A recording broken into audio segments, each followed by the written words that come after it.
Sociology of India part 1 എന്ന പേപ്പറിലെ first ബ്ലോക്കാണ് understanding India major discourses. ഇതിലെ ഫസ്റ്റ് യൂണിറ്റ് ആണ് യൂണിറ്റ് 1 ഇൻഡോളജിക്കൽ ഡിസ്കോഴ്സ്. സോ എന്താണ് ഇൻഡോളജി? ഇൻഡോളജിക്കൽ ഡിസ്കോഴ്സ് എന്ന് വെച്ചാൽ എന്താണ്? സോഷ്യോളജിയും ഇൻഡോളജിക്കൽ ഡിസ്കോഴ്സും തമ്മിലുള്ള കണക്ഷൻ എന്ത്? ഇൻഡോളജി എത്രത്തോളം ഇന്ത്യൻ സോഷ്യോളജിയെ ഇൻഫ്ലുവൻസ് ചെയ്തിട്ടുണ്ട്? ഇൻഡോളജി നേരിട്ടിട്ടുള്ള പ്രധാനപ്പെട്ട ക്രിറ്റിസിസംസ് എന്തൊക്കെ? ഇത്രയും കാര്യങ്ങളാണ് നമുക്ക് ഈ യൂണിറ്റിൽ പഠിക്കാനുള്ളത്. സിമ്പിളായിട്ട് എന്താണ് ഇൻഡോളജി എന്ന് ചോദിച്ചു കഴിഞ്ഞാൽ, ഇന്ത്യൻ സമൂഹത്തെക്കുറിച്ച് പഠിക്കാൻ അല്ലെങ്കിൽ ഇന്ത്യയിലെ കൾച്ചറിനെ കുറിച്ച് പഠിക്കാൻ വേണ്ടി നമ്മൾ ഇന്ത്യയിലുള്ള പ്രധാനപ്പെട്ട ലിറ്ററേച്ചർ എല്ലാം വായിച്ചു നോക്കുകയാണ്. അതിൽ റിലീജിയസ് ടെക്സ്റ്റുകൾ ഉണ്ടാവും, അല്ലെങ്കിൽ ഫിക്ഷൻ ഉണ്ടാവും, മറ്റ് റെക്കോർഡിങ്സ്, റീഡിങ്സ് എല്ലാം ഉണ്ടായിരിക്കും. ഇതിനെല്ലാം വായിച്ച് മനസ്സിലാക്കി ഇതിൽ നിന്ന് സമൂഹത്തെ മനസ്സിലാക്കലാണ് ഇൻഡോളജി എന്ന് പറയുന്നത്. ഇത്തരത്തിലുള്ള ഒരു ഡിസ്കോഴ്സാണ് ഇൻഡോളജിക്കൽ ഡിസ്കോഴ്സ്. ഈ യൂണിറ്റിന്റെ ഒബ്ജക്റ്റീവ്സ് വരുന്നത്: first one, discuss the meaning of Indology. Second one, describe the discourse on different perspectives of Indologists on Indian society from 3rd century BC to 19th century. 3rd century BC തൊട്ട് 19th century വരെ ഒരുപാട് ഇൻഡോളജിസ്റ്റുകൾ ഉണ്ടായിട്ടുണ്ട്. ഇവരെല്ലാവരും Indian സൊസൈറ്റിയെ കുറിച്ച് മനസ്സിലാക്കാൻ ശ്രമിച്ചിട്ടുണ്ട്. So ഇതെല്ലാം ഓരോന്നായിട്ട് എന്ത് എന്ന് മനസ്സിലാക്കുക. Next, provide critic of the Indological perspective. Indological പെർസ്പെക്റ്റീവിന്റെ പ്രധാനപ്പെട്ട ക്രിറ്റിസിസംസ് എന്ത് എന്ന് മനസ്സിലാക്കുക. ഇത്രയും കാര്യങ്ങളാണ് ഈ യൂണിറ്റിലുള്ളത്. സോ നമുക്ക് സ്റ്റാർട്ട് ചെയ്യാം. നമ്മൾ നേരത്തെ തന്നെ പറഞ്ഞു, ഇൻഡോളജി എന്ന് പറയുന്നത് ഇന്ത്യയെ മനസ്സിലാക്കാൻ വേണ്ടി ടെക്സ്റ്റുകൾ വായിക്കുക അല്ലെങ്കിൽ റിട്ടൺ ഡോക്യുമെന്റ്സിനെ പഠിക്കുക എന്നതാണെന്ന്. ഇന്ത്യയെക്കുറിച്ച് ഒരുപാട് പണ്ട് തൊട്ടേ ഒരുപാട് റിട്ടൺ ഡോക്യുമെന്റ്സ് ഉണ്ടായിട്ടുണ്ട്. ഇന്ത്യൻ സമൂഹത്തെ ഒബ്സർവ് ചെയ്തുകൊണ്ട് ഒരുപാട് ഫോറിനേഴ്സ് പല എഴുത്തുകളും നടത്തിയിട്ടുണ്ട്. ഒരു 3rd century BC തൊട്ട് തന്നെ അതിന്റെ പല എക്സാമ്പിൾസും നമുക്ക് കാണാൻ കഴിയും. അതിൽ റോമൻസ് വരും, ജ്യൂസ് വരും, ചൈനീസ് വരും, ഈവൻ ബൈസാൻഡൈൻ ഗ്രീക്സ് വരെ വരുന്നുണ്ട്. ബൈസാൻഡൈൻ ഗ്രീക്സ് എന്ന് പറയുന്നത് ഇന്നത്തെ ഇസ്താംബൂളിൽ, അതായത് ഇന്ന് തുർക്കിയിലെ ഇസ്താംബൂൾ എന്ന് പറഞ്ഞ സ്ഥലം, പണ്ട് അവിടുത്തെ ആളുകളെ വിളിച്ചിരുന്നത് ബൈസാൻഡൈൻ ഗ്രീക്സ് എന്നാണ്. സോ അങ്ങനെ ഒരുപാട് ഫോറിനേഴ്സ് പണ്ട് തൊട്ടേ ഇന്ത്യയെ കുറിച്ച് ഒബ്സർവ് ചെയ്യുകയും എഴുത്തുകൾ നടത്തുകയും ചെയ്തിട്ടുണ്ട്. പക്ഷെ അതിനുശേഷം ഒരു 1000 AD ഒക്കെ ആയപ്പോഴേക്കും അതിൽ അറബികള്, തുർക്കി ആൾക്കാര്, അഫ്ഗാൻസ്, പേർഷ്യൻസ് ഇവരും അവരുടെ സ്റ്റഡീസ് കൊണ്ടുവന്നു. അവരും ഒരുപാട് റൈറ്റിംഗ്സ് എല്ലാം നടത്തി.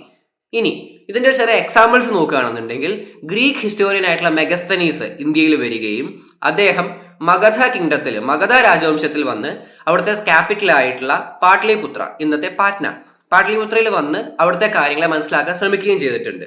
അദ്ദേഹത്തിന്റെ കാഴ്ചപ്പാടിൽ അദ്ദേഹത്തിന് മനസ്സിലായത്, അദ്ദേഹത്തിന്റെ ഒബ്സർവേഷനിൽ നിന്ന് അദ്ദേഹത്തിന് മനസ്സിലായത്, ആ സമൂഹത്തിലെ മഗധയിലുള്ള ആളുകളെ അല്ലെങ്കിൽ പാട്ലിപുത്രയിലെ ആളുകളെ 7 ആയിട്ട് കാറ്റഗറൈസ് ചെയ്യാം. ഒന്ന്, ഫിലോസഫർ അല്ലെങ്കിൽ പ്രീസ്റ്റ് എന്ന് വിളിക്കാം. റിലീജിയസ് ആയിട്ടുള്ള റിച്വൽസും മറ്റുമൊക്കെ നടത്തിയിരുന്ന ആളുകളാണ്.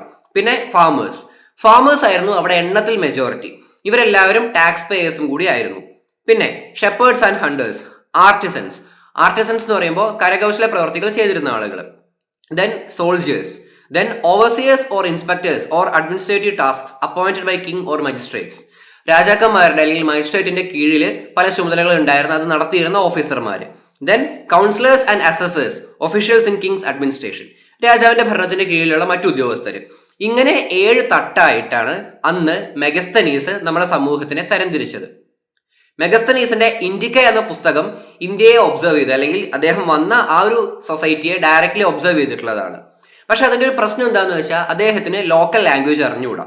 അദ്ദേഹം ഒരു ഗ്രീക്ക് ഹിസ്റ്റോറിയൻ ആണെന്ന് പറഞ്ഞു. അദ്ദേഹത്തിന് ഹിന്ദിയോ അല്ലെങ്കിൽ ഇന്ത്യയിലെ ആ ഒരു റീജിയണൽ ലാംഗ്വേജ് എന്താണെന്ന് അറിയില്ലായിരുന്നു. സോ ആ ഭാഷ അറിയാത്തതിന്റെ ചില പ്രശ്നങ്ങൾ അദ്ദേഹത്തിന്റെ എഴുത്തുകളിൽ നമുക്ക് കാണാൻ കഴിയും. പിന്നെ അദ്ദേഹം കൂടുതലും ഒബ്സർവ് ചെയ്തത് അർബൻ പൊളിറ്റിക്കൽ സെന്റേഴ്സിനെയാണ്.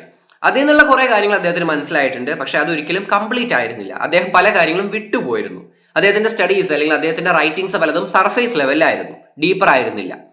ഇനി അൽ ബിറൂണി എന്ന ഹിസ്റ്റോറിയൻ, അദ്ദേഹം 1973-1030 ആ ഒരു കാലഘട്ടത്തിൽ ജീവിച്ചിരുന്നു എന്നാണ് പറയപ്പെടുന്നത്. കറക്റ്റ് കാലഘട്ടം ക്ലിയർ അല്ല. സോ അദ്ദേഹം കുറച്ചും കൂടി ഡീറ്റെയിൽ ആയിട്ട് കാര്യങ്ങളെ കുറിച്ച് പഠിച്ചിട്ടുണ്ട്. അദ്ദേഹം ഒരുപാട് സാൻസ്ക്രിറ്റ് ലിറ്ററേച്ചർ റെഫർ ചെയ്യുകയും, ഇപ്പൊ അദ്ദേഹത്തിന് ഭാഷ അറിഞ്ഞിട്ടാണോ അല്ലെങ്കിൽ അദ്ദേഹം ഭാഷ അറിയുന്ന ആളുകളുടെ സഹായം തേടിയിട്ടാണോ എന്നറിയില്ല, സാൻസ്ക്രിറ്റ് ലിറ്ററേച്ചർ, സംസ്കൃതത്തിലുള്ള ഒരുപാട് പുസ്തകങ്ങൾ അദ്ദേഹം വായിക്കുകയും അതിൽ നിന്നുള്ള ഒരുപാട് കാര്യങ്ങൾ അദ്ദേഹത്തിന്റെ സ്റ്റഡീസിൽ ഉൾക്കൊള്ളിക്കുകയും ചെയ്തിട്ടുണ്ട്. അദ്ദേഹം മുഗൾസിനെ കുറിച്ച് എഴുതിയിട്ടുണ്ട്, കാസ്റ്റ് സിസ്റ്റത്തിനെ കുറിച്ച് എഴുതിയിട്ടുണ്ട്, കാസ്റ്റ് സിസ്റ്റത്തിന്റെ അകത്ത് വരുന്ന സബ് കാസ്റ്റുകളെ കുറിച്ചും എഴുതിയിട്ടുണ്ട്. ഇനി ഇൻഡോളജിസ്റ്റുകൾ, ഈ പറഞ്ഞ ഇന്ത്യൻ സമൂഹത്തെ ഇന്ത്യയിലെ ടെക്സ്റ്റ് വെച്ച് മനസ്സിലാക്കുന്ന ആളുകൾ പറയുന്ന ഒരു കാര്യം, ബ്രിട്ടീഷുകാർ അല്ലെങ്കിൽ കൊളോണിയൽ റൂള് ഇന്ത്യയെ ആധുനികതയിലേക്ക്, മോഡേണിറ്റിയിലേക്ക് നയിച്ചു എന്നതാണ്. നമുക്കറിയാം, നമ്മുടെ നാട്ടിൽ English education, railways, postal service പോലുള്ള മറ്റ് പല കാര്യങ്ങൾ ഇതെല്ലാം കൊണ്ടുവന്നത് ബ്രിട്ടീഷുകാരാണ്, കൊളോണിയൽ ഫോഴ്സസ് ആണ്. അതിന് അവർക്ക് അവരുടേതായിട്ടുള്ള ഉദ്ദേശങ്ങളും താല്പര്യങ്ങളും ഉണ്ട്. എന്നാൽ പോലും ഇന്ത്യയെ മോഡേണിറ്റിയിലേക്ക് നയിച്ചത് ബ്രിട്ടീഷുകാരാണ്. അതിൽ അവർക്ക് വലിയൊരു പങ്കുണ്ട് എന്നാണ് ഇവിടെ ഇന്ത്യോളജിസ്റ്റുകൾ പറഞ്ഞു വെക്കുന്നത്. യൂറോപ്യൻസിന്റെ കാര്യം പറയുകയാണെന്നുണ്ടെങ്കിൽ യൂറോപ്യൻ ട്രാവലേഴ്സ് അല്ലെങ്കിൽ യൂറോപ്യൻ ഹിസ്റ്റോറിയൻസ് ഇന്ത്യയെക്കുറിച്ച് പലപ്പോഴും നല്ല രീതിയിലാണ് സംസാരിച്ചിട്ടുള്ളത്. ഇന്ത്യ ഒരു റിച്ച് ആയിട്ടുള്ള ദേശമാണ്. ഇവിടെ കൾച്ചർ ബേസ് ആണെങ്കിലും എക്കണോമിക് വൈസ് ആണെന്നുണ്ടെങ്കിലും ഒരുപാട് റിച്ച് ഉണ്ട്, ഗ്രാൻഡ്യൂർ ഉണ്ടെന്നൊക്കെ പറയുന്നു. ഇപ്പൊ ഒരു ഉദാഹരണം പറയുകയാണെന്നുണ്ടെങ്കിൽ തിമുറിഡ് എംപയർ അല്ലെങ്കിൽ തിമുറിഡ് എംപയറിനെ കുറിച്ച് ആ എംപയറിലെ പ്രശസ്തനായിരുന്ന ചില ക്രോണിക്ലേഴ്സ്, ചില ഹിസ്റ്റോറിയൻസ്, അതായത് ഇന്ത്യക്ക് പുറത്തുള്ള ചില ഹിസ്റ്റോറിയൻസ് ഇന്ത്യയിൽ വന്ന് ചില പഠനങ്ങൾ നടത്തിയിട്ടുണ്ട്. അതിൽ ഏറ്റവും പ്രധാനപ്പെട്ടത് വിജയനഗര എംപയറിൽ വന്ന് നടത്തിയിട്ടുള്ള ചില സ്റ്റഡീസ് ആണ്. വിജയനഗര എംപയർ നമ്മുടെ ഇവിടെ കർണാടക, ആന്ധ്ര ആ ഒരു റീജിയനിൽ വരുന്ന വിജയനഗര എംപയർ, ആ എംപയറിനെ കുറിച്ചിട്ടുള്ള പല കാര്യങ്ങളും അദ്ദേഹം, അതായത് ഈ പേർഷ്യൻ ആയിട്ടുള്ള ഒരു ഹിസ്റ്റോറിയൻ അദ്ദേഹത്തിന്റെ എഴുത്തുകളിൽ കാണിച്ചിട്ടുണ്ട്. വിജയനഗര എംപയർ വളരെ റിച്ച് ആണ്, ഇവിടുത്തെ ഡയമണ്ട്സ്, പേൾസ്, ഇതിന്റെ ഒരുപാട് ട്രേഡ് ഇവിടെ നടക്കുന്നുണ്ട്, ഇവിടെ ഒരുപാട് റോഡ് സിസ്റ്റം ഉണ്ട്, കനാൽ സിസ്റ്റം ഉണ്ട്. അങ്ങനെ ഈ ഒരു വിജയനഗര എംപയറിന്റെ വെൽത്തിനെ കുറിച്ച് ഒരുപാട് പ്രശംസിച്ചുകൊണ്ട് ഇദ്ദേഹം എഴുതിയിട്ടുണ്ട്. അതിനു പുറമെ പോർച്ചുഗീസ് നാച്ചുറൽ ഫിലോസഫർ ആയിരുന്ന ഗാർഷ്യ ഡോ ഓർട്ടോ അദ്ദേഹത്തിന്റെ സ്റ്റഡീസിൽ ഈ ഒരു ഗ്രാൻഡ്യൂറിനെ കുറിച്ച് കാണിച്ചിട്ടുണ്ട്. സോ ഇങ്ങനെയെല്ലാം ഇന്ത്യയെക്കുറിച്ച്, ഇന്ത്യൻ സൊസൈറ്റിയെ കുറിച്ച് യൂറോപ്യൻസ് നല്ല രീതിയിൽ വർണ്ണിച്ചിട്ടുണ്ട്. ഒരു 18th സെഞ്ചുറി സമയത്ത് തന്നെ ഇന്ത്യയിൽ സെറ്റിൽഡ് അഗ്രികൾച്ചർ ഉണ്ടായിരുന്നു. ഹാൻഡിക്രാഫ്റ്റ്സ്, കരകൗശല വസ്തുക്കൾ, ക്രാഫ്റ്റ് സാധനങ്ങൾ ഉണ്ടായിരുന്നു. കിങ്ഷിപ്പ്, രാജാവിന്റെ ഭരണം, അതുപോലെ ഒരു എഴുതി വെച്ച ഒരു legal structure, taxation system, record keeping, military forces, ഇങ്ങനെ ഒരു പരിഷ്കൃത സമൂഹത്തിൽ, ഒരു ഡെവലപ്ഡ് മോഡേൺ സൊസൈറ്റിയിൽ കാണുന്ന കാര്യങ്ങൾ പലതും ഇന്ത്യൻ സൊസൈറ്റിയിൽ ഉണ്ടായിരുന്നു എന്നാണ് യൂറോപ്യൻസ് പറയുന്നത്. ഇതിന്റെ കാര്യം എന്താ വെച്ചാൽ പൊതുവെ എന്താ പറയാറ്, യൂറോപ്യൻ സൊസൈറ്റി അല്ലെങ്കിൽ വെസ്റ്റ് ആണ് സുപ്പീരിയർ, ഇന്ത്യൻ സൊസൈറ്റി കുറച്ച് ഇൻഫീരിയർ ആണ്, അല്ലെങ്കിൽ നമ്മൾ കുറച്ച് അൺസിവിലൈസ്ഡ് ആണെന്നൊക്കെയാണ്. പക്ഷെ അങ്ങനെയൊന്നുമല്ല, ഇവിടെയും ഒരുപാട് റിച്ച്നെസ് ഉണ്ടെന്നാണ് യൂറോപ്യൻസ് അവരുടെ പല എഴുത്തുകളിലും കാണിച്ചിട്ടുള്ളത്. ഇപ്പോൾ യൂറോപ്യൻ സൊസൈറ്റിയിൽ മാത്രം കാണുന്ന ചില ജോലികളായിട്ടുള്ള ക്ലർക്ക്, ബാങ്കർ, ടാക്സ് ഒഫീഷ്യൽസ്, അല്ലെങ്കിൽ റിച്ച് ആയിട്ടുള്ള ട്രേഡേഴ്സ്, മെർച്ചൻസ്, ഇത്തരം ആളുകൾ ഇന്ത്യയിലും ഉണ്ട് എന്ന് അവരുടെ സ്റ്റഡീസിലൂടെ മനസ്സിലാക്കി. അത് അവരെ എഴുതി വെക്കുകയും ചെയ്തു. പിന്നെ ഇവരുടെ സ്റ്റഡീസിൽ നിന്ന് മനസ്സിലായ വേറൊരു കാര്യം, ഇന്ത്യയിലെ ഡോമിനന്റ് ഐഡിയോളജീസ് ഒന്ന് ഹിന്ദുയിസവും പിന്നെ ഇസ്ലാമിസവും. ഈ രണ്ട് റിലീജിയസ് ഗ്രൂപ്പ്സിനും ഇന്ത്യയിൽ ഒരുപാട് ഇമ്പോർട്ടൻസ് ഉണ്ട്. ഈ രണ്ട് ഗ്രൂപ്പ്സിലെയും റിലീജിയസ് സ്കോളേഴ്സിന് അല്ലെങ്കിൽ പ്രീസ്റ്റുകൾക്കും നമ്മുടെ നാട്ടിൽ ഒരുപാട് വിലയുണ്ട് എന്ന് അവർക്ക് മനസ്സിലാക്കി. സോ ഇൻഡോളജി വരുന്നതിന് മുമ്പ്, അല്ലെങ്കിൽ ഇൻഡോളജി എന്നൊരു ഡിസിപ്ലിൻ കൊണ്ട് ഉദ്ദേശിക്കുന്നത് ഇത് തന്നെയാണ്, ഇന്ത്യയെക്കുറിച്ച് മനസ്സിലാക്കാൻ വേണ്ടി ഇന്ത്യയിലുള്ള ലിറ്ററേച്ചർ മനസ്സിലാക്കിയിട്ടുള്ള ഒരു പഠനം. So it is a discipline that studies Indian society through the lens of Indian text. Indian ടെക്സ്റ്റിലൂടെ ഇന്ത്യൻ സൊസൈറ്റിയെ മനസ്സിലാക്കുക. ഇനി നമുക്ക് ഇൻഡോളജിക്കൽ പേഴ്സ്പെക്റ്റീവ്സ് എന്തൊക്കെയാണെന്ന് നോക്കാം. ഇവിടെ ഇന്ത്യൻ സൊസൈറ്റിയെ കുറിച്ച് അല്ലെങ്കിൽ ഇന്ത്യൻ സൊസൈറ്റിയുടെ സ്ട്രക്ചറിനെ കുറിച്ച് പഠിക്കണം എന്നുണ്ടെങ്കിൽ ക്ലാസിക്കൽ ആയിട്ടുള്ള സാൻസ്ക്രിറ്റ്, പേർഷ്യൻ ലാംഗ്വേജിലുള്ള ലിറ്ററേച്ചർ മനസ്സിലാക്കുകയാണ് വേണ്ടത് എന്നാണ് ഇൻഡോളജിസ്റ്റുകൾ പറഞ്ഞിട്ടുള്ളത്. അതായത് ഇത് രണ്ടുമാണ് ഇന്ത്യയിലെ പണ്ട് തൊട്ടുള്ള പ്രധാനപ്പെട്ട ചില ഭാഷകൾ. സോ ഈ രണ്ട് ഭാഷകളും നോക്കുകയാണെങ്കിൽ ഇന്ത്യൻ സൊസൈറ്റിയെ കുറിച്ചും സ്ട്രക്ചറിനെ കുറിച്ചും മനസ്സിലാക്കാൻ പറ്റും. സാൻസ്ക്രിറ്റ് ടെക്സ്റ്റ് ഹിന്ദുയിസത്തിനെ കുറിച്ചും പേർഷ്യൻ ടെക്സ്റ്റ് ഇസ്ലാമിസത്തെ കുറിച്ചും കൃത്യമായിട്ട് കാണിക്കുന്നുണ്ട് എന്ന് പറയുന്നു. പിന്നെ William Jones, Henry Thomas Colebrooke, ഇവർ രണ്ട് വെസ്റ്റേൺ റൈറ്റേഴ്സ് ആണ്, ഹിസ്റ്റോറിയൻസ് ആണ്. ഇവരെ കുറിച്ച് നമ്മുടെ യൂണിറ്റിൽ വേറെയും പറയുന്നുണ്ട്. സോ ഇവരുടെ പ്രത്യേകത എന്താണെന്ന് വെച്ചാൽ ഇവർ ഇന്ത്യയിലെയും വെസ്റ്റേൺ സൊസൈറ്റീസിനെയും പരസ്പരം തമ്മിൽ ഒരു കമ്പാരിസൺ നടത്തിയിട്ടുണ്ട്. പല ഏജ് ഓൾഡ് സൊസൈറ്റികളും, സിവിലൈസേഷന്റെ തുടക്കം തൊട്ട് ഇങ്ങോട്ടുള്ള പല സൊസൈറ്റീസിനെ ഇവർ കമ്പയർ ചെയ്യുകയും ഇന്ത്യയിലെയും വെസ്റ്റിലെയും ഏജ് ഓൾഡ് സിവിലൈസേഷൻസിനെ ഇവർ ഒരുപാട് റെസ്പെക്ട് ചെയ്യുകയും ചെയ്തിട്ടുണ്ട്, ആൻഷ്യൻ സൊസൈറ്റീസിനെയൊക്കെ. ഇനി ബെർണാഡ് കോൺ എന്ന് പറയുന്ന ഒരു ബ്രിട്ടീഷ് ഹിസ്റ്റോറിയൻ ഉണ്ട്. അദ്ദേഹം 1990 പറയുന്ന കാര്യം എന്താണെന്ന് വെച്ചാൽ ഇന്ത്യയിൽ വന്നിട്ടുള്ള രാജാക്കന്മാരുടെ ഹിസ്റ്റോറിയൻസ്, അതുപോലെ ഇന്ത്യയിൽ വന്നിട്ടുള്ള ഫോറിൻ ട്രാവലേഴ്സ് ഒരു 3rd സെഞ്ചുറി BC തൊട്ട് ഇന്ത്യയിൽ നിന്നിട്ട് പല രീതിയിലുള്ള സ്റ്റഡീസ് നടത്തി. ഈ സ്റ്റഡീസിനെല്ലാം അവർ റിട്ടൺ ഫോമിലോട്ട് ആക്കുകയും ചെയ്തിട്ടുണ്ട്. ഇത് പൊതുവെ 2 രീതികളിലായിരുന്നു. ഒന്ന് പ്രൈമറി ഒബ്സർവേഷൻ, രണ്ടാമത്തെ സെക്കൻഡറി ഒബ്സർവേഷൻ. പ്രൈമറി ഒബ്സർവേഷൻ എന്ന് പറയുന്നത് അവർ നേരെ സമൂഹത്തിലോട്ട് ഇറങ്ങി ചെല്ലുന്നു, സമൂഹത്തിൽ എന്തൊക്കെയുണ്ടെന്ന് നോക്കി മനസ്സിലാക്കി അതിനെയാണ് എഴുതുന്നത്. സെക്കൻഡറി എന്താണെന്ന് വെച്ചാൽ അവിടെ നിലനിൽക്കുന്ന ബുക്സ് എന്തൊക്കെയാണ്, റിലീജിയസ് ആൻഡ് ഫിക്ഷൻ, ലിറ്ററേച്ചർ എന്തൊക്കെയാണെന്ന് നോക്കി അതിൽ നിന്ന് സമൂഹത്തെ മനസ്സിലാക്കുന്നു. ഇങ്ങനെ 2 രീതിയിലാണ് ഇന്ത്യൻ സമൂഹത്തെ പ്രധാനമായിട്ടും ഫോറിൻ ട്രാവലേഴ്സും ഹിസ്റ്റോറിയൻസും മനസ്സിലാക്കിയിട്ടുള്ളത് എന്നാണ് ഇദ്ദേഹം കോൺ പറയുന്നത്. അതുപോലെ തന്നെ ഒരു 18th സെഞ്ചുറി ആയപ്പോഴേക്കും, ഇതെല്ലാം പണ്ട് തൊട്ടേയുള്ള കാര്യങ്ങളാണ്, ഇങ്ങനെ ഒരുപാട് പേര് വന്ന് എഴുത്തുകൾ നടത്തി എന്നുള്ളത്. ഇത് കഴിഞ്ഞ് ഒരു 18th സെഞ്ചുറി ഒക്കെ ആയപ്പോഴേക്കും ഇത് കുറച്ചും കൂടി സിസ്റ്റമാറ്റിക് ആയി.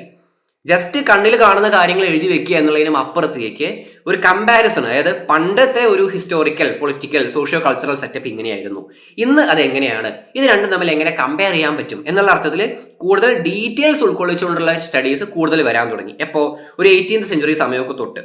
പക്ഷേ ഈ സ്റ്റഡീസും കംപ്ലീറ്റ്ലി ഇൻഡോളജിക്കൽ എന്ന് നമുക്ക് പറയാൻ കഴിയില്ല.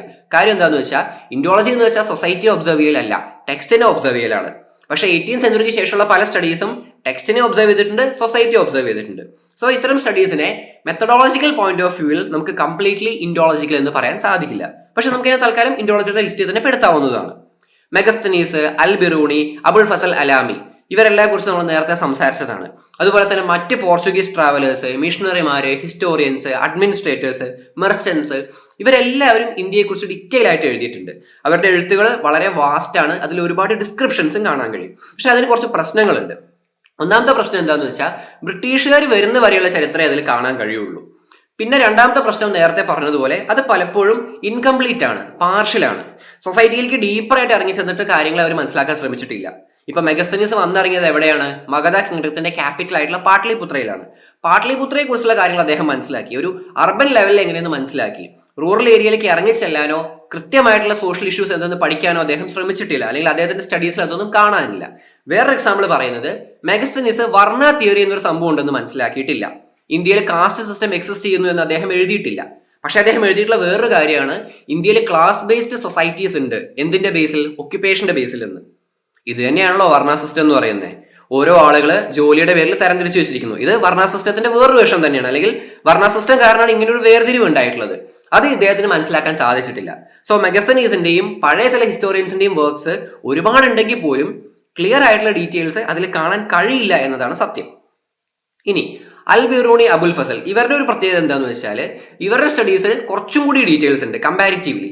കാര്യം എന്താണെന്ന് വെച്ചാൽ അവർക്ക് സാൻസ്ക്രിറ്റ് ലാംഗ്വേജിനോട് അല്ലെങ്കിൽ സാൻസ്ക്രിറ്റ് ലാംഗ്വേജിലെ ടെക്സ്റ്റുകളോട് അവർക്ക് കുറച്ചും കൂടി പരിചയം ഉണ്ടായിരുന്നു.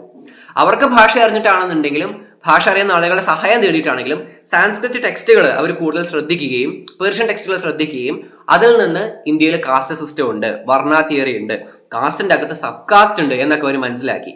അതുപോലെ തന്നെ യൂറോപ്യൻസ് പലരും ഇന്ത്യയിലുള്ള ഒരുപാട് കാര്യങ്ങളെ കുറിച്ച് കാണിച്ചു.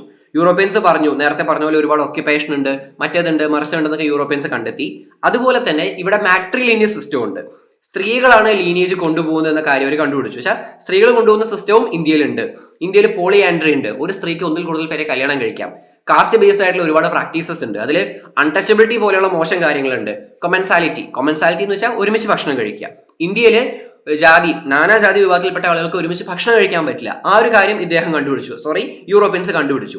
അതുപോലെ തന്നെ ഇതൊക്കെ നല്ല കാര്യങ്ങളാണ്. ഇതൊക്കെ ഒരു പുരോഗമനപരമായ അല്ലെങ്കിൽ സാധാരണ ആളുകളിൽ വരാത്ത പല സ്റ്റഡീസും യൂറോപ്യൻസിന്റെ സ്റ്റഡിയിൽ വന്നിട്ടുണ്ട് ഡീപ്പായിട്ട്. പക്ഷെ എന്താണ്, അത് കൂടുതലും ഫോക്കസ് ചെയ്തത് മുഗൾസിനെ ആയിരുന്നു എന്നാണ് പറയുന്നത്. അത് അവർ വന്ന കാലഘട്ടത്തിൽ ഭരിച്ചിരുന്നത് മുഗൾസ് ആയതുകൊണ്ടായിരിക്കാം മുഗൾസിന്റെ സ്റ്റഡീസിൽ അവർ കൂടുതൽ ഫോക്കസ് കൊടുത്തിട്ടുണ്ട്. മുഗൾ എംപയർ എങ്ങനെയായിരുന്നു, അവരുടെ റൂൾ എങ്ങനെയായിരുന്നു. അതുപോലെ തന്നെ ഇന്ത്യൻ കൾച്ചറിന് അത്രയും ഇമ്പോർട്ടൻസ് കൊടുത്തിട്ടില്ല എന്ന് പറയുന്നു.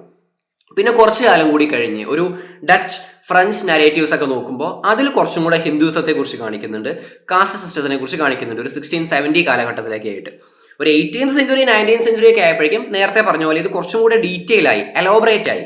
എന്താണ് സൊസൈറ്റി എങ്ങനെയാണ്, കൾച്ചർ എന്താണ് എന്നതിന്റെ വളരെ കൃത്യമായിട്ടുള്ള readings 18th century 19th century വർക്ക്സിൽ കാണാൻ കഴിയുന്നുണ്ട്. ഇനി നമ്മൾ പറയാൻ പോകുന്നത് ഇൻഡോളജിസ്റ്റിന്റെ ചില അഭിപ്രായങ്ങളെ കുറിച്ചാണ്. സ്കൂൾ ഓഫ് ഇൻഡോളജി പറയുന്ന കാര്യം എന്താണെന്ന് വെച്ചാൽ നമ്മൾ ട്രഡീഷണൽ ആയിട്ടുള്ള പല സാൻസ്ക്രിറ്റ്, പേർഷ്യൻ ടെക്സ്റ്റുകൾ നോക്കുകയാണെന്നുണ്ടെങ്കിൽ ഇന്ത്യയിൽ റിച്ച് കൾച്ചർ ഉണ്ടായിരുന്നു എന്നും ഈ കൾച്ചർ സിംബോളൈസ് ചെയ്യുന്നത് യൂണിറ്റിയെ ആണ് എന്നും മനസ്സിലാവുമെന്നാണ് പറഞ്ഞത്. സോ ഇൻഡോളജി പറയുന്നത് എന്താണ്, ഇന്ത്യയിൽ പണ്ട് റിച്ച് കൾച്ചർ ഉണ്ടായിരുന്നു, അത് യൂണിറ്റിയെ സിംബോളൈസ് ചെയ്തിരുന്നു. ഇനി ഇന്ത്യ പലപ്പോഴും ഹോമോജനസ് ആണ്. ഇന്ത്യയിലെ ആൾക്കാർക്ക് ഒരു ഒറ്റ അഭിപ്രായമുണ്ട്, മറ്റ് പല കാസ്റ്റ്, ക്ലാസ് ഗ്രൂപ്പ്സിനെ അവർ കണക്കിലെടുക്കാറില്ല എന്ന് യൂറോപ്യൻസിനൊരു ധാരണയുണ്ട്. അത് തെറ്റാണ് എന്നും ഇൻഡോളജി പറയുന്നു. ഡൈവേഴ്സിറ്റി എന്ന് പറയുന്നത് എന്താണ്, ഇവിടെ യൂണിറ്റിയുടെ ഒപ്പമുള്ള ഒരു കാര്യം തന്നെയാണ്. നമ്മൾ ഈ യൂണിറ്റിയും ഡൈവേഴ്സിറ്റി എന്നുള്ളത് ബ്രിട്ടീഷുകാർ വന്നപ്പോൾ കൊണ്ടുവന്ന ടേമൊന്നല്ല. അതിനൊക്കെ ഒരുപാട് പണ്ടേ ഇവിടെ തന്നെ യൂണിറ്റി ഉണ്ട്. ഇത്രയും ഡിഫറൻ്റ് ആയിട്ടുള്ള ആളുകളുടെ ഇടയിൽ യൂണിറ്റി ഉണ്ടായിരുന്നു. ലോകത്തിന്റെ മറ്റ് പല ഭാഗങ്ങളിലും ഇല്ലാത്തൊരു കാര്യമാണ് ഇത് എന്നും ഇൻഡോളജിസ്റ്റ് അഭിപ്രായപ്പെട്ടു. ഇനി ഇൻഡോളജിസ്റ്റുകളിൽ ഫേമസ് ആയിട്ടുള്ള രണ്ടുപേരാണ് ലൂയി ഡുമോണ്ടും ഡേവിഡ് പൊക്കോക്കും.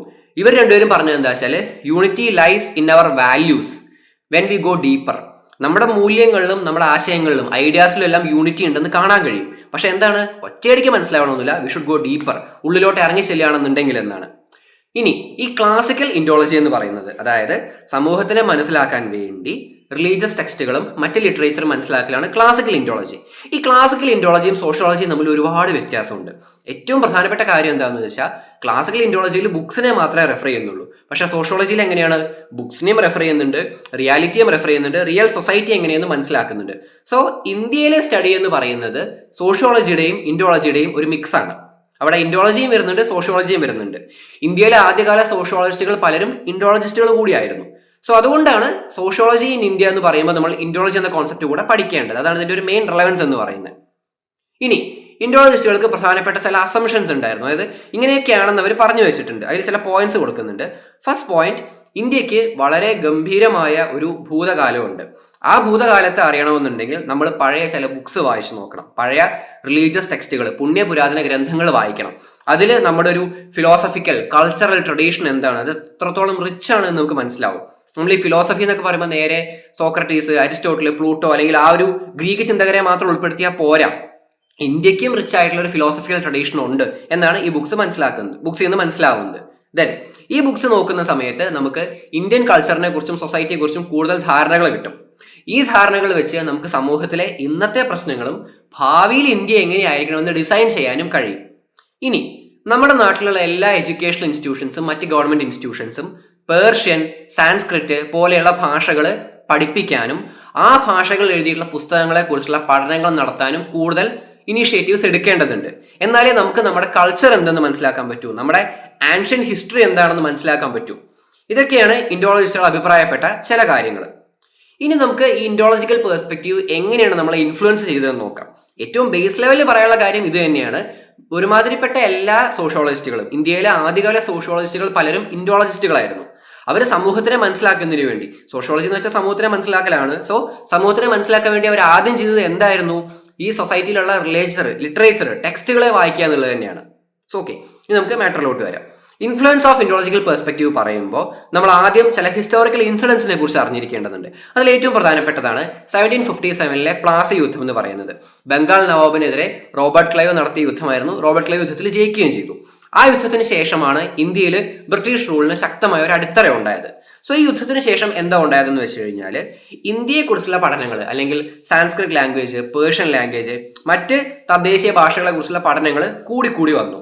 അതിലൂടെ നമ്മുടെ സൊസൈറ്റിയെ മനസ്സിലാക്കുക, നമ്മുടെ സംസ്കാരത്തെ മനസ്സിലാക്കുക എന്നുള്ള കാര്യങ്ങൾ കുറച്ചും കൂടെ സ്ട്രോങ് ആയി ഈ പ്ലാസി യുദ്ധത്തിന്റെ പീരീഡിനൊക്കെ ശേഷം.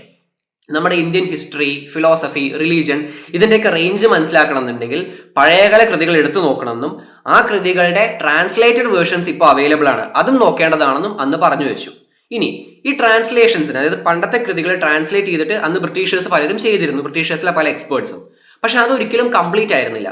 മെയിൻ പ്രശ്നം എന്താണെന്ന് വെച്ചാൽ ട്രാൻസ്ലേറ്റ് ചെയ്യുന്ന സമയത്ത് നമ്മളിപ്പോൾ ഒരു സിനിമ റീമേക്ക് ചെയ്ത് വേറെ ഭാഷയിൽ ഇറക്കുമ്പോൾ കുറച്ച് മിസ്സാവുമെന്ന് പറയുന്ന പോലെ തന്നെ ട്രാൻസ്ലേറ്റ് ചെയ്യുന്ന സമയത്ത് അതിലെ പ്രധാനപ്പെട്ട പല കണ്ടന്റ്സും മിസ്സായിരുന്നു, അല്ലെങ്കിൽ അതിനെ ഇന്റർപ്രറ്റ് ചെയ്യുന്ന രീതിയിൽ വ്യത്യാസം വന്നിട്ടുണ്ട്. അതും അല്ലെങ്കിൽ ട്രാൻസ്ലേറ്റ് ചെയ്യുന്ന ആളുടെ ചില ബയസുകൾ, അയാളുടെ ചില താല്പര്യങ്ങളും താല്പര്യക്കേടുകളും അതിൽ പ്രകടമായിരുന്നു. സോ അതിന് അതിൻ്റെതായ ലിമിറ്റേഷൻസ് ഉണ്ടായിരുന്നു.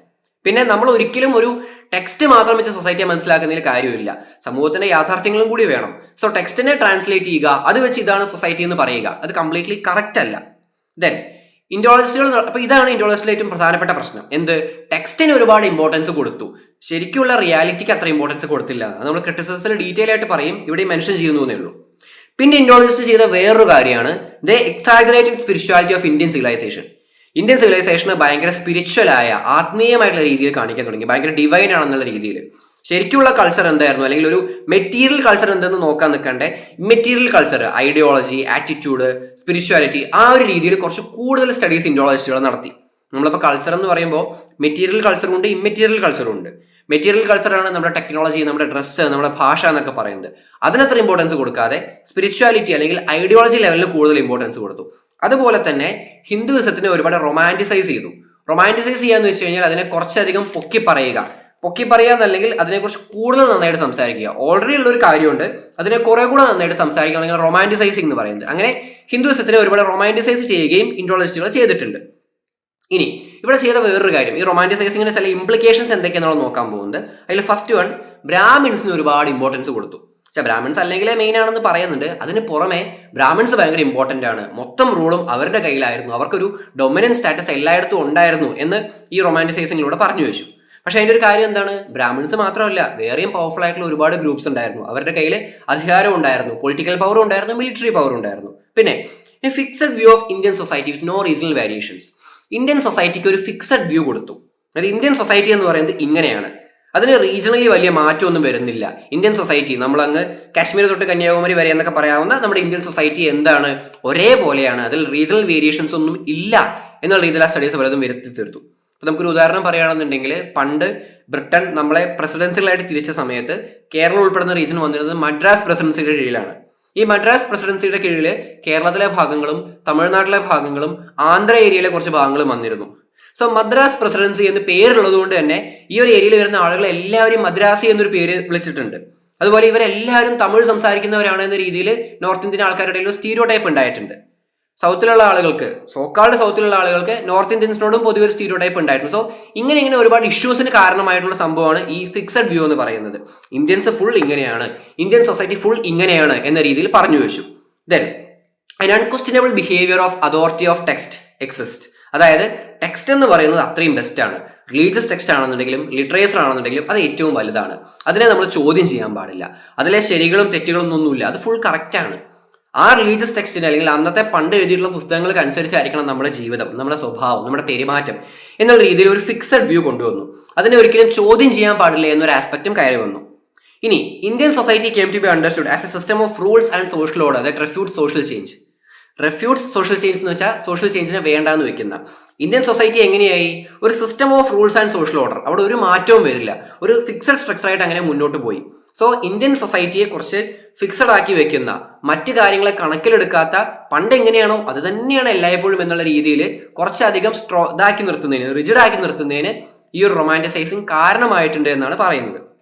ഇനി നമുക്ക് ഇൻഫ്ലുവൻസിലോട്ട് പിന്നെയും കയറി വരികയാണെന്നുണ്ടെങ്കിൽ, എഡ്വേർഡ് സൈഡ് ആൻഡ് ബെർണാഡ് കോൺ ഇവർ രണ്ടുപേരും പോയിന്റ് ഔട്ട് ചെയ്ത വേറൊരു കാര്യമാണ്, നേരത്തെ പറഞ്ഞ പോലെ knowledge become fixed with categories of caste, race, tribe, political institutions etcetera, having a timeless essence, especially text of Hinduism in Sanskrit.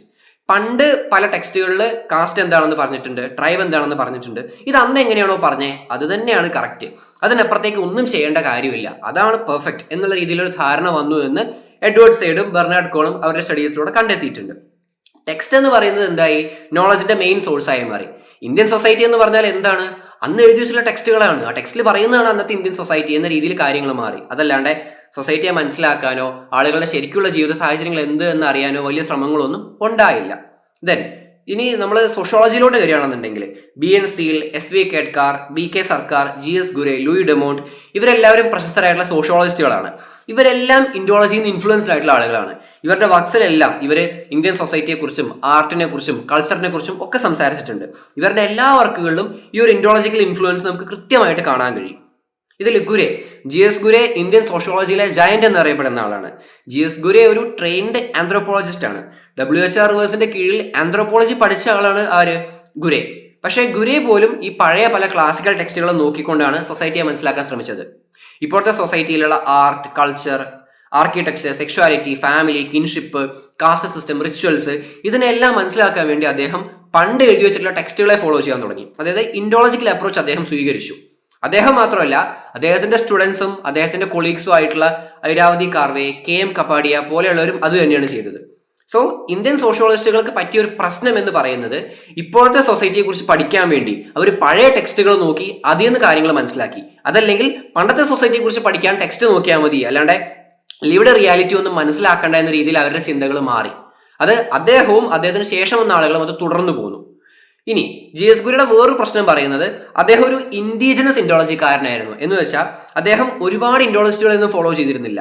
അദ്ദേഹത്തിന് ആക്സസിബിൾ ആയിരുന്ന ഭണ്ഡാർക്കർ ഇൻസ്റ്റിറ്റ്യൂട്ട് ഓഫ് ബോംബെ, അവിടെ നടന്നിട്ടുള്ള ഇൻഡോളജിക്കൽ റൈറ്റിംഗ്സിന് കൂടുതൽ ഇമ്പോർട്ടൻസ് കൊടുത്ത് അതിൽ നിന്ന് മാത്രമേ കൂടുതൽ കാര്യങ്ങൾ എടുത്തിട്ടുള്ളൂ എന്നാണ് പറഞ്ഞത്. ഇപ്പോൾ ഭണ്ഡാർക്കർ ഇൻസ്റ്റിറ്റ്യൂട്ടിന് പുറത്ത് വേറെ ഇൻസ്റ്റിറ്റ്യൂട്ട്സ് ഉണ്ട്, അവിടെ വേറെയും ഇൻഡോളജിസ്റ്റുകൾ ഉണ്ട്. അവരുടെ വർക്ക്സിനൊന്നും അത്ര പ്രാധാന്യം കൊടുത്തിരുന്നില്ല ഗുരെ എന്നാണ് പറയുന്നത്. He failed to see the rise of modern India. ആധുനിക ഇന്ത്യയുടെ ഉദയത്തെ കാണാൻ അദ്ദേഹത്തിന് സാധിച്ചില്ല. അതേപോലെ ബ്രിട്ടീഷ് ഇസ്ലാമിക് റൂളേഴ്സിന്റെ കോൺട്രിബ്യൂഷൻസ് എന്ത് എന്ന് അദ്ദേഹം നോക്കിയില്ല. ഗുരയുടെ കാഴ്ചപ്പാടില്ലേ, ഗുരയുടെ ഇൻഡോളജിക്കൽ പെർസ്പെക്റ്റീവ് അദ്ദേഹത്തിന് മനസ്സിലായ കാര്യം എന്താണ്, ഇന്ത്യ എന്ന് പറയുന്നത് ആ വേദിക് പീരീഡിന്റെ ഒരു പ്രൊഡക്റ്റാണ്, ഒരു സന്തതിയാണെന്നുള്ള രീതിയിലാണ്. അതായത് ഇന്ത്യയിലുള്ള എല്ലാ കാര്യങ്ങൾക്കും കാരണം അന്നത്തെ ഒരു ഇതാണ്. അതിൻ്റെ ഇടയിൽ നടന്ന പല കാര്യങ്ങളും അദ്ദേഹം ഒഴിവാക്കി എന്നാണ് പറയുന്നത്.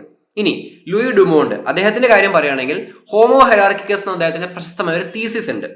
ആ തീസിസിലൂടെ വർണ്ണ സിസ്റ്റത്തെ ഒന്ന് ഊട്ടി ഉറപ്പിക്കുകയാണ് ചെയ്തത്. ഇന്ത്യയിൽ വർണ്ണ സിസ്റ്റം ഉണ്ട്, ഓക്കെ, ആ വർണ്ണ സിസ്റ്റം മോശം കാര്യമൊന്നുമല്ല. ഇന്ത്യയിലെ യൂണിറ്റിയെയും ഇന്ത്യയുടെ ഒരു സിവിലൈസേഷനെയും കാണിക്കാനുള്ള ഒരു സിമ്പലാണ് എന്ത് വർണ്ണ സിസ്റ്റം എന്നുള്ള രീതിയിൽ ഹോമോ ഹെറാർക്കിക്കസ് എന്നൊരു തീസിസ് അദ്ദേഹം എഴുതി. അതുപോലെ തന്നെ സ്ട്രക്ചർ ഓഫ് കാസ്റ്റ് എന്ന് പറയുന്നത് പ്യൂരിറ്റി ആൻഡ് പൊല്യൂഷന്റെ ഭാഗമായിട്ട് വരുന്നതാണ്. അതൊരു fixed set of ideas and values ആണ്, അതിൽ മാറ്റം വരുത്തേണ്ട കാര്യമൊന്നുമില്ല എന്ന് ഇദ്ദേഹം പറഞ്ഞു. ഈ പ്യൂരിറ്റി ആൻഡ് പൊല്യൂഷൻ എന്താണെന്നുള്ളത് കാസ്റ്റ് എന്ന യൂണിറ്റ് വരുമ്പോൾ ഡീറ്റെയിൽ ആയിട്ട് നമുക്ക് ഡിസ്കസ് ചെയ്യാം. ഇവിടെ ലൂയി ഡുമോണ്ട് പറഞ്ഞതിന്റെ ഒരു ഇതെന്താന്ന് വെച്ച് കഴിഞ്ഞാൽ കാസ്റ്റ് എന്ന് പറയുന്നത് പണ്ട് അങ്ങനെയാണ്, അത് അങ്ങനെ തന്നെ ഇരുന്നോട്ടെ, അതിലൊരു മാറ്റവും വരുത്തണ്ട, അതിലെ പ്രശ്നങ്ങളെ കുറിച്ച് മൈൻഡ് ചെയ്യുകയേ വേണ്ട എന്നുള്ള രീതിയിൽ ലൂയി ഡുമോണ്ട് എഴുതി വെച്ചു. Then he aspired a modern western society to be rational, individualist compared to Indian society which is collectivist or holistic. അതായത് ഇദ്ദേഹം പറഞ്ഞൊരു കാര്യം, മോഡേണിറ്റി എന്ന് പറയുന്നത് പലപ്പോഴും വെസ്റ്റേൺ സൊസൈറ്റിക്ക് ഉള്ളതാണ്, അല്ലെങ്കിൽ വെസ്റ്റേൺ സൊസൈറ്റി കുറച്ചും കൂടി ഇൻഡിവിജ്വലിസ്റ്റിക് ആണ്, ഓരോരുത്തരുടെ താല്പര്യങ്ങൾക്കും വെസ്റ്റിൽ ഇമ്പോർട്ടൻസ് ഉണ്ട്. ഇന്ത്യയിലൊന്നും അതിനൊന്നും വലിയ കാര്യമില്ല. ഇന്ത്യ എങ്ങനെയാണ് ഒരു ഹോളിസ്റ്റിക് അല്ലെങ്കിൽ കളക്ടിവിസ്റ്റ് സൊസൈറ്റിയാണ്, ഒരു സമൂഹം എന്ന രീതിയിൽ ജീവിക്കുന്നവരാണ് ഇന്ത്യക്കാരെന്ന് പറഞ്ഞു. അതായത് എന്താണ്, it followed the Indologies by going back to the idea of a European Indian divide. The west and east as typically opposite. ഇപ്പൊ നമ്മൾ പലപ്പോഴും പറയാറുണ്ട് ലോകത്തിന് ഒരു വെസ്റ്റേൺ സൈഡും ഉണ്ട് ഈസ്റ്റേൺ സൈഡും ഉണ്ട്. വെസ്റ്റേൺ സൈഡ് എന്ന് പറയുമ്പോൾ Europe, North America, South America, Australasia എന്ന് പറയുമ്പോൾ ഓസ്ട്രേലിയ, ന്യൂസിലാൻഡ്, അതിന്റെ ചുറ്റുമുള്ള ചില കോസ്റ്റൽ റീജിയൻസ്, ഇതെല്ലാം വരുന്നതാണ് വെസ്റ്റേൺ റീജിയൻ എന്ന് പറയുന്നത്. ഈസ്റ്റേൺ എന്ന് പറയുമ്പോൾ ഏഷ്യ, മിഡിൽ ഈസ്റ്റ്, അതുപോലെ തന്നെ മൊത്തത്തിൽ വരുന്ന ലോകത്തിന്റെ ബാക്കി ഭാഗങ്ങളൊക്കെയാണ്. ഇതിൽ ഈസ്റ്റേൺ പാർട്ട് അത്ര പോരാ, വെസ്റ്റേൺ പാർട്ട് ഭയങ്കര സിവിലൈസ്ഡ് ആണ് എന്ന് പണ്ട് തൊട്ടേ ഒരു സ്റ്റഡി ഉണ്ട്. അതിനെ ഒന്നും കൂടി ഊട്ടി ഉറപ്പിക്കുന്ന രീതിയിലാണ് ലൂയി ഡുമോണ്ടിന്റെ പല വർക്കുകളും പോയത്. ഇൻഡോളജിസ്റ്റുകൾ പണ്ട് പറഞ്ഞു എന്ത്, വെസ്റ്റേൺ ആണ് മെയിൻ, ഈസ്റ്റേൺ അത്ര പോരാന്ന്. ലൂയി ഡുമോണ്ടിനെ പോലെയുള്ള ആളുകൾ അതിനെ ഫോളോ ചെയ്ത് അത് കറക്റ്റ് ആണ്, ഈ പറയുന്ന യൂറോപ്പും അമേരിക്കയും നോർത്ത് അമേരിക്ക, സൗത്ത് അമേരിക്ക ആ റീസണൊക്കെയാണ് കറക്റ്റ്, ഏഷ്യ ഭാഗമൊന്നും അത്ര പോരാ, അവരത്ര സിവിലൈസ്ഡ് അല്ലേ എന്ന് ഇവരും കൂടി അതിനെ അങ്ങ് പറഞ്ഞു വെച്ചു. ഇനി 1970s നടന്നിട്ടുള്ള പല സ്റ്റഡീസും സോഷ്യൽ സ്ട്രക്ചറിനെ കുറിച്ച്, റിലേഷൻഷിപ്സിനെ കുറിച്ച്, കിൻഷിപ്പിനെ കുറിച്ച്, കൾച്ചറൽ വാല്യൂസിനെ കുറിച്ചൊക്കെ സ്റ്റഡി നടത്തിയിട്ടുണ്ട്. പക്ഷേ ഈ കാര്യങ്ങളെല്ലാം മനസ്സിലാക്കാൻ വേണ്ടി അവർ ഫോളോ ചെയ്തത് എന്തായിരുന്നു, പണ്ട് എഴുതി വെച്ചിട്ടുള്ള ടെക്സ്റ്റൽ മെറ്റീരിയൽസ്, എപ്പിക്സ്, ലെജൻസ്, ഫോക്കായിട്ടുള്ള കാര്യങ്ങൾ, ഇതിനെയൊക്കെയായിരുന്നു. അതായത് നമ്മൾ ഇപ്പോഴത്തെ സമൂഹത്തിനെ മനസ്സിലാക്കാൻ അല്ലെങ്കിൽ പണ്ടത്തെ സമൂഹത്തിനെ മനസ്സിലാക്കാൻ തന്നെയാണെന്നുണ്ടെങ്കിലും അന്ന് എഴുതിയിട്ടുള്ള ടെക്സ്റ്റുകളെ മാത്രം നോക്കിയിട്ട് കാര്യമുണ്ടോ? ഇല്ല. അങ്ങനെ നോക്കിയിരുന്ന ഒരു സാഹചര്യമാണ് ഇൻഡോളജിയിൽ ഉണ്ടായിരുന്നതെന്നാണ് ഇവിടെ പറയുന്നത്. ഇനി നമുക്ക് ഇൻഡോളജിക്കൽ പെർസ്പെക്റ്റീവിന് നേരിടേണ്ടി വന്നിട്ടുള്ള പ്രധാനപ്പെട്ട ക്രിറ്റിസിസംസ് എന്തൊക്കെയാണെന്ന് നോക്കാം. ഇതിൽ ചില കാര്യങ്ങൾ നമ്മൾ നേരത്തെ പറഞ്ഞു കഴിഞ്ഞു, അത് ഒന്നുകൂടി ഡീറ്റെയിൽ ആയിട്ട് പറയുന്നുണ്ട്. Main point, it is biased, cultural bond, out of touch with contemporary India. അത് ബയസ്ഡ് ആണ് എന്ന് വെച്ചാൽ ആ ടെക്സ്റ്റുകൾ എഴുതിയിട്ടുള്ള ആളുകൾ ആരാണോ അവരുടെ ഒരുപാട് അഭിപ്രായങ്ങൾ അതിൽ കയറി വന്നിട്ടുണ്ടായിരിക്കും. അത് ശരിയാവണമെന്ന് ഒരു നിർബന്ധമില്ല. ഇറ്റ് ഈസ് കൾച്ചറൽ ബോണ്ട്, അത് അവരുടെ ആ ഒരു കൾച്ചറിനെ മാത്രം ഒതുക്കി നിർത്തുന്നതാണ്, അതിനപ്പുറത്തേക്കുള്ള കാര്യങ്ങൾ അതിലില്ല. And it is out of touch with contemporary India. ഇപ്പോഴത്തെ ഇന്ത്യയുടെ കാര്യങ്ങൾ വെച്ച് നോക്കുമ്പോൾ പണ്ട് എഴുതി വെച്ച ആ കാര്യങ്ങൾക്ക് അത്ര തന്നെ റെലവൻസ് ഇല്ല. ഇനി ഇൻഡോളജി എന്ന് പറയുന്നത്, പണ്ട് കാലത്ത് തന്നെ ഇൻഡോളജി എന്ന് പറയുന്നത് എന്തായിരുന്നു, it is a part of the oriental approach towards study of Indian society, study of Indian അല്ലെങ്കിൽ South Asian society, its culture, language, history and politics. ഈ ഇൻഡോളജി എന്ന് പറയുന്നത് യഥാർത്ഥത്തിൽ ഒരു ഓറിയന്റൽ സ്റ്റഡിയുടെ ഭാഗമായിട്ട് വന്നതാണ്. ഇന്ത്യയെക്കുറിച്ച് അല്ലെങ്കിൽ സൗത്ത് ഏഷ്യയെക്കുറിച്ച് പഠിക്കാൻ, അതിൻ്റെ കൾച്ചർ, അതിൻ്റെ ലാംഗ്വേജ്, ഹിസ്റ്ററി, അതൊക്കെ എന്താണെന്ന് പഠിക്കാൻ വേണ്ടി ഓറിയന്റൽ അപ്രോച്ചിന്റെ ഭാഗമായിട്ട് വന്നതാണ് എന്ത്, ഇൻഡോളജി എന്നാണ് പറയുന്നത്. സോ എന്താണ് ഈ ഓറിയന്റലിസം എന്ന് ചോദിച്ചു കഴിഞ്ഞാൽ, it is the study of east by the west, the biased way the west view the east. അതായത് വെസ്റ്റേൺ ആളുകൾക്ക് ഈസ്റ്റേണിനെ കുറിച്ച് പൊതുവെ ഒരു പുച്ഛമുണ്ട്, ഒരു തെറ്റിദ്ധാരണകളുണ്ട്. അതിനെ ഊട്ടി ഉറപ്പിച്ചുകൊണ്ട് ആ ഒരു ധാരണയിൽ വന്നിട്ടുള്ള സ്റ്റഡീസാണ് ഓറിയന്റലിസം എന്ന് പറയുന്നത്. അതായത് വെസ്റ്റേൺ ഭാഗങ്ങളിലുള്ള ആളുകൾ ഈസ്റ്റേൺ സൊസൈറ്റിയെ നോക്കിയിട്ടുള്ള പഠനങ്ങളാണ്. ആ പഠനങ്ങളിൽ ശരിയായിട്ടുള്ള കാര്യങ്ങൾ കാണിക്കുക എന്നതിനും അപ്പുറത്തേക്ക് വെസ്റ്റ് ആൾക്കാർക്ക് ഈസ്റ്റിനോടുള്ള പുച്ഛവും അല്ലെങ്കിൽ അവരോടുള്ള പരിഹാസം, അവരെ കുറിച്ചുള്ള മുൻവിധികൾ, ഇതെല്ലാമാണ് അതിലുണ്ടായിരുന്നത്. സോ അത് ഒരിക്കലും കറക്റ്റ് ആയിരുന്നില്ല, അക്യുറേറ്റ് ആയിരുന്നില്ല. ഈ അക്യുറേറ്റ് അല്ലാത്ത സ്റ്റഡിയുടെ ഭാഗമാണ് ഇൻഡോളജി എന്നതാണ് ഇത് നേരിട്ട പ്രധാനപ്പെട്ട ക്രിറ്റിസിസം. ഓറിയന്റലിസം 1978 എഡ്വേർഡ് സെഡിന്റെ പുസ്തകമാണ് ഓറിയന്റലിസം എന്ന് പറയുന്നത്. ഈ പുസ്തകത്തിലൂടെ അദ്ദേഹം ഹൈലൈറ്റ് ചെയ്യുന്നത് എന്താണ്, വെസ്റ്റ് ആണ് മെയിൻ, ഈസ്റ്റ് അത്ര പോരാ. ഈ ഒരു ആശയത്തിനെ കൂടുതൽ ഊട്ടി ഉറപ്പിക്കാൻ വേണ്ടിയിട്ടാണ് പലപ്പോഴും ഇൻഡോളജിസ്റ്റുകൾ ശ്രമിച്ചത്. അങ്ങനെ ഒരു വിഷയം കൂടി എഡ്വേർഡ് സൈഡ് അവിടെ ചൂണ്ടിക്കാണിക്കുന്നുണ്ട്. ദെൻ സ്കോളേഴ്സ് ലൈക്ക് ഹിമാനി ബാനർജി പോലുള്ള സ്കോളേഴ്സ് പോയിന്റ് ഔട്ട് ചെയ്യുന്ന വേറൊരു കാര്യമാണ്, ഇൻഡോളജിസ്റ്റിന്റെ പല സ്റ്റഡീസും അല്ലെങ്കിൽ അന്നത്തെ പല ഇൻഡോളജിസ്റ്റുകളും അവരുടെ സ്റ്റഡീസിലൂടെ പറഞ്ഞു വെച്ച കാര്യം എന്താണ്, ബ്രിട്ടീഷുകാർ അല്ലെങ്കിൽ കൊളോണിയൽ റൂൾ ഇവിടെ വന്നിട്ട് ഇന്ത്യയെ ഒരുപാട് അങ്ങ് പരിഷ്കരിച്ചു, ഇന്ത്യനെ ഒരുപാട് അങ്ങ് ഡെവലപ്പ് ചെയ്തു എന്നുള്ളതാണ്. നമ്മൾ ഈ യൂണിറ്റിന്റെ സ്റ്റാർട്ടിങ്ങിലേ പറഞ്ഞു കൊളോണിയൽ റൂൾ കൊണ്ട് നമുക്ക് കുറെ യൂസ് ഉണ്ടായി എന്നുള്ളത്. അതിനും അപ്പുറത്തേക്ക് നമ്മളെ ഐഡിയോളജിക്കലി ഒരുപാട് പരിഷ്കരിച്ചത് കൊളോണിയലിസം ആണ്, ബ്രിട്ടീഷുകാരാണ് അല്ലെങ്കിൽ മറ്റ് ഫോറിൻ ഇൻവേഡേഴ്സ് ആണ് എന്ന് ഇൻഡോളജിസ്റ്റുകൾ പറഞ്ഞു വെക്കുന്നുണ്ട്. അതിന്റെ ചില എക്സാമ്പിൾസ് ഇവിടെ നമുക്ക് കാണാൻ കഴിയും. ഉദാഹരണത്തിന് വില്യം ജോൺസ്, അദ്ദേഹം ഒരു ജൂറിസ്റ്റ് ആണ്, അദ്ദേഹം ഒരു നിയമ വിദഗ്ധനായിരുന്നു. അദ്ദേഹം ഇന്ത്യയിൽ വന്നിരുന്ന സമയത്ത് അദ്ദേഹം എന്ത് ചെയ്തു, ഇന്ത്യയിലെ പഴയ ആൻഷ്യൻ ടെക്സ്റ്റിനെയും ലിറ്ററേച്ചറിനെയും എല്ലാം ഇംഗ്ലീഷിലോട്ടും മറ്റ് ഭാഷകളിലും കൺവേർട്ട് ചെയ്തു, ട്രാൻസ്ലേറ്റ് ചെയ്തു. ഇനി അദ്ദേഹം അങ്ങനെ ചെയ്യുന്നതിലൂടെ പറഞ്ഞത് എന്താന്ന് വെച്ചാൽ, യൂറോപ്യൻസ് ആണ് ഇതിനെ ട്രാൻസ്ലേറ്റ് ചെയ്യേണ്ടത്, നിങ്ങൾ ഇന്ത്യക്കാർ ചെയ്യുന്നതിൽ നല്ലത് ഞങ്ങൾ ചെയ്യുന്നതാണ്, നിങ്ങളുടെ സംസ്കാരത്തിനെയും ആചാരത്തിനെയും മനസ്സിലാക്കാൻ ഞങ്ങൾ യൂറോപ്യൻസ് നിൽക്കുന്നതാണ് നല്ലത് എന്നുള്ള രീതിയിൽ അദ്ദേഹം ശ്രമിച്ചു. ഇൻഡോളജിസ്റ്റുകൾ അതിനെ ശരിവെച്ചു. ഇപ്പോൾ ഇന്ത്യയുടെ ആളുകളുടെ നിയമം എങ്ങനെയായിരിക്കണം അല്ലെങ്കിൽ ഇന്ത്യയിലെ കൾച്ചർ എങ്ങനെയാണെന്ന് തീരുമാനിക്കാൻ വേണ്ടി ഒരു ബ്രിട്ടീഷുകാരൻ വരാ എന്നൊരു ആശയത്തിനെ ഇൻഡോളജിസ്റ്റുകൾ സപ്പോർട്ട് ചെയ്തു എന്നാണ് പറയുന്നത്. അതുപോലെ തന്നെ a desire to purify Indian culture and speak on its behalf, Indian കൾച്ചറിനെ ഒന്ന് നന്നാക്കി എടുക്കുക, അതിനുവേണ്ടി സംസാരിക്കേണ്ടത് ആരാണ്, ഒരു ബ്രിട്ടീഷുകാരനാണ് എന്നുള്ള രീതിയിലുള്ള ഒരു ഐഡിയയും അവിടെ കയറി വന്നു. ഇപ്പോൾ സിമ്പിളായിട്ട് പറയുകയാണെന്നുണ്ടെങ്കിൽ ഇൻഡോളജിയുടെ ചില പ്രശ്നങ്ങൾ പറയുന്നത്, ഒന്നാമത്തെ പ്രശ്നം ഇൻഡോളജി പലപ്പോഴും ടെക്സ്റ്റ് ബേസ്ഡ് ആയിരുന്നു. പണ്ട് എഴുതി വെച്ചിട്ടുള്ള ചില പുസ്തകങ്ങളിൽ നിന്ന് അതിൽ പറയുന്ന ആശയങ്ങൾ മാത്രം വെച്ച് സൊസൈറ്റിയെ മനസ്സിലാക്കുക എന്ന് പറയുന്നത് വളരെ തെറ്റാണ്. പിന്നെ ഇൻഡോളജിസ്റ്റുകൾ പലപ്പോഴും നടത്തിയിട്ടുള്ള സ്റ്റഡീസ് കംപ്ലീറ്റ് ആയിരുന്നില്ല, അതിൽ ഒരുപാട് കാര്യങ്ങൾ മിസ്സായി പോയിട്ടുണ്ട്. പിന്നത്തെ കാര്യം, ബ്രിട്ടീഷ് ആളുകൾക്ക് ഒരുപാട് ഇമ്പോർട്ടൻസ് കൊടുത്തിട്ടുണ്ട്. ബ്രിട്ടീഷേഴ്സ് ചെയ്യുന്ന കാര്യങ്ങൾ പലതും ശരിയാണ്, അല്ലെങ്കിൽ ബ്രിട്ടീഷേഴ്സ് ആണ് നമ്മളെ മുന്നോട്ട് കൊണ്ടുപോകേണ്ടത്. നമ്മുടെ പാസ്റ്റ് സ്റ്റഡീസ് നോക്കി അതിനെ ട്രാൻസ്ലേറ്റ് ചെയ്ത് നമ്മളെ പഠിപ്പിക്കേണ്ടത് ബ്രിട്ടീഷുകാരാണ്. അങ്ങനെ ബ്രിട്ടീഷേഴ്സിന് ഒരു എക്സ്ട്രാ വാലിഡേഷൻ കൊടുക്കാനും പല ഇൻഡോളജിസ്റ്റുകളും ശ്രമിച്ചിട്ടുണ്ട് എന്നാണ് പറയുന്നത്. AR ദേശായി അദ്ദേഹം ഏറ്റവും അവസാനം പറയുന്ന ഒരു പോയിന്റ് ഇതാണ്: here Indian society is viewed from the lens of culture. Text is far from real India within its inequalities, diversities, dialectics and exploitations. AR Desai പറയുന്നത് ഇത്രയാണ്: ഇൻഡോളജിയിൽ ടെക്സ്റ്റിനാണ് ഇമ്പോർട്ടൻസ് കൊടുക്കുന്നത്. ഈ ടെക്സ്റ്റ് എന്ന് പറയുന്നത് റിയാലിറ്റിയിൽ നിന്ന് ഒരുപാട് ദൂരെ നിൽക്കുന്ന കാര്യമാണ്. ഇപ്പോൾ സമൂഹം എങ്ങനെയെന്ന് ഒരാൾ എഴുതി വെച്ചിട്ടുണ്ടെങ്കിൽ അത് ചിലപ്പോൾ അയാളുടെ അഭിപ്രായമായിരിക്കും, അത് ശരിയാവണമെന്ന് ഒരു നിർബന്ധമില്ല. ഒരുപാട് വർഷങ്ങൾ കഴിഞ്ഞിട്ട് കുറച്ച് പേര് പറയുകയാണ് ഇത് പണ്ട് എഴുതിയ ബുക്കാണ്, സോ ഇത് കറക്റ്റ് ആയിരിക്കും എന്ന് പറഞ്ഞ് സ്റ്റഡി ചെയ്തിട്ട് യാതൊരു കാര്യമില്ല. ഇന്ത്യയിൽ ഇന്നീക്വാലിറ്റി ഉണ്ട്, ഇന്ത്യയിൽ ഡൈവേഴ്സിറ്റി ഉണ്ട്, ഇന്ത്യയിൽ യൂണിറ്റി ഇല്ലായ്മയുണ്ട്, ഇന്ത്യയെ ഒരുപാട് പേര് എക്സ്പ്ലോയിറ്റ് ചെയ്യുന്നുണ്ട്. ഈ പ്രശ്നങ്ങളൊന്നും നമുക്ക് ഇൻഡോളജിയിൽ കാണാൻ കഴിയില്ല. സോ ഇൻഡോളജി ഇങ്ങനെ ഒരുപാട് പ്രശ്നങ്ങളുള്ള ഒരു സംഭവമാണെന്നാണ് AR ദേശായി പറഞ്ഞു വയ്ക്കുന്നത്. സോ നമ്മൾ ഈ യൂണിറ്റിൽ എന്താണ് ഇൻഡോളജി, എന്താണ് ഇൻഡോളജിക്കൽ പെർസ്പെക്റ്റീവ്, മറ്റ് ഫോറിൻ ആളുകളുടെ ചില റൈറ്റിംഗ്സിനെ കുറിച്ച് നമ്മൾ സംസാരിച്ചിട്ടുണ്ട്. ഇൻഡോളജി എങ്ങനെയാണ് നമ്മളെ ഇൻഫ്ലുവൻസ് ചെയ്തത് നമ്മൾ സംസാരിച്ചിട്ടുണ്ട്. ഇൻഫ്ലുവൻസിന്റെ കാര്യം ഒന്നും കൂടി പറയുകയാണെന്നുണ്ടെങ്കിൽ ഇത്രയേ ഉള്ളൂ: ഇന്ത്യയെക്കുറിച്ച് പഠിക്കാൻ വേണ്ടി ഇന്ത്യൻ ടെക്സ്റ്റുകൾ പഠിക്കലാണ് ഇൻഡോളജി. ആദ്യകാല സോഷ്യോളജിസ്റ്റുകൾ പലരും ഈ ഇൻഡോളജിക്കൽ മെത്തേഡ്സ് കൂടി എടുത്തുകൊണ്ടാണ് ഇന്ത്യൻ സൊസൈറ്റിയെ മനസ്സിലാക്കാൻ ശ്രമിച്ചിട്ടുള്ളത്. അത് നേരിട്ട പ്രധാന ക്രിറ്റിസിസം എന്താണ്, അതൊരിക്കലും കംപ്ലീറ്റ് അല്ല എന്നും അതിൽ ബ്രിട്ടീഷേഴ്സിന് ഒരുപാട് ഇമ്പോർട്ടൻസ് കൊടുത്തിട്ടുണ്ട്, ശരിക്കുള്ള റിയാലിറ്റിയിൽ നിന്ന് അത് ഒരുപാട് മാറി നിൽക്കുന്നു എന്നുള്ളതാണ്. സോ ഇത്രയും കാര്യങ്ങളാണ് ഈ യൂണിറ്റിൽ നമ്മൾ പഠിച്ചത്.